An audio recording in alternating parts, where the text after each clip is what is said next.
بسم اللہ الرحمن الرحیم۔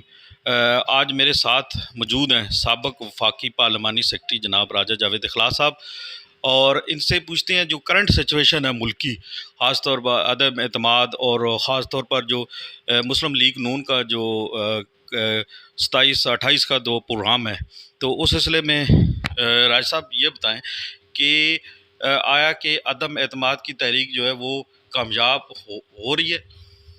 جی بسم اللہ الرحمن الرحیم۔ شکریہ محترم نقوی صاحب۔ سب سے پہلے تو میں آپ کا اور قلب باز صاحب کا شکریہ ادا کرنا چاہوں گا کہ آپ نے یہ موقع فراہم کیا کہ دھرنے کے حوالے سے، لانگ مارچ کے حوالے سے، عدم اعتماد کے حوالے سے اور ملک کی موجودہ سیاسی احوال سے بات چیت ہو سکے۔ تو اس حوالے میں یہ بتانا چاہتا ہوں کہ گزشتہ 4 پونے 4 سال کے اندر جس طرح موجودہ پی ٹی آئی کی حکومت کی اور خاص طور پہ عمران احمد خان نیازی اور صوبائی چیف منسٹر عثمان بزدار کی جو پرفارمنس رہی ہے، وہ تو کسی سے اب ڈکی چھپی نہیں۔ آپ اگر پرفارمنس کا اگر آپ جائزہ لیں تو آپ صرف تلتالہ شہر جو اس حلقہ پی پی 9 کا ایک مرکزی جگہ ہے، تو آپ یہاں پہ دیکھ سکتے ہیں کہ شاید ایک اینٹ بھی موجودہ حکومت نے اس وقت تک نہیں لگائی۔ اسی طرح پورے ملک کی یہ صورتحال ہے، اور خاص طور پہ جو عمران خان کا جو رویہ ہے حکومتی اراکین کے ساتھ اور پھر اپوزیشن کے ساتھ، 4 سال سے ایک انتقام کی سیاست کے علاوہ ان کا کوئی منشور اس وقت تک قابل عمل نہیں ہوا۔ اور وہ بھی آپ دیکھ لیں، اللہ تعالیٰ کی مہربانی سے ہماری لیڈرشپ، میاں نواز شریف، میاں شہباز شریف، حمزہ شہباز، مریم نواز صاحبہ، آج وہ ان تمام جھوٹے اور بے بنیاد کیسوں سے جو ہے وہ بری ذمہ ہو رہے ہیں۔ اور آج کل آپ نے دیکھا کہ لندن میں وہ براڈ شیٹ کیس جو مشرف کے زمانے میں شروع ہوا تھا، کل اس کا بھی جو ہے وہ خاتمہ ہو گیا ہے، اور الٹا وہ میاں محمد نواز شریف صاحب سے پبلکلی اور برطانیہ میں ٹیلی ویژن پہ معافی مانگ رہے ہیں۔ تو یہ وہ حقائق تھے جو سچائی تھی، اور یہ بات ثابت ہو چکی ہے کہ اس وقت پاکستان کی ایک جمہوری حکومت، الیکٹڈ حکومت کے خلاف، جو پاکستان کو تعمیر اور ترقی کی راہ پہ گامزن کر چکی تھی، جو پاکستان سے اندھیرے ختم کر رہی تھی، جو پاکستان کے اندر کمیونیکیشن کا جال بچھا رہی تھی، جو پاکستان کے سے باہر تمام ریجن میں اپنے جو سفارتی تعلقات ہیں ان کو بہتر کر رہی تھی۔ یورپ بھی مطمئن تھا، امریکہ بھی مطمئن تھا، چائنا اور رشیا کی طرف، ترکی کی طرف میاں محمد نواز شریف صاحب کا ایک بڑا بیلنس خارجہ پالیسی تھی۔ وہ اس میں بھی موجودہ حکومت ناکام ہوئی۔ آپ نے دیکھا کہ ایک ملک کا پرائم منسٹر پبلکلی جلسوں میں کبھی یورپی یونین کو للکار رہا ہے، کبھی یونائٹڈ نیشن کو ایبسولوٹلی ناٹ۔ بھائی وہ جنگ ختم ہو چکی ہے، امریکہ کا وہاں سے انخلا ہو گیا افغانستان سے، اب نہ وہاں پہ کوئی ڈرون کسی نے آنا ہے اور نہ ہی وہاں پہ کسی نے کوئی حملہ کرنا ہے۔ اس لیے آپ کیوں غیر ضروری طور پہ اپنی ایک بات بنانے کے لیے جو ہے وہ آپ اس قسم کی باتیں کر رہے ہیں، اور جس کی وجہ سے وہ سارا دنیا ہمارے ساتھ ناراض ہے۔ چائنا اس لیے ناراض ہے کہ یہ لیکن سر جی، پرائم منسٹر کا تو یہ دعویٰ ہے کہ ہماری خارجہ پالیسی کامیاب ہے، اسی لیے او آئی سی تک یہاں ہوئی ہے۔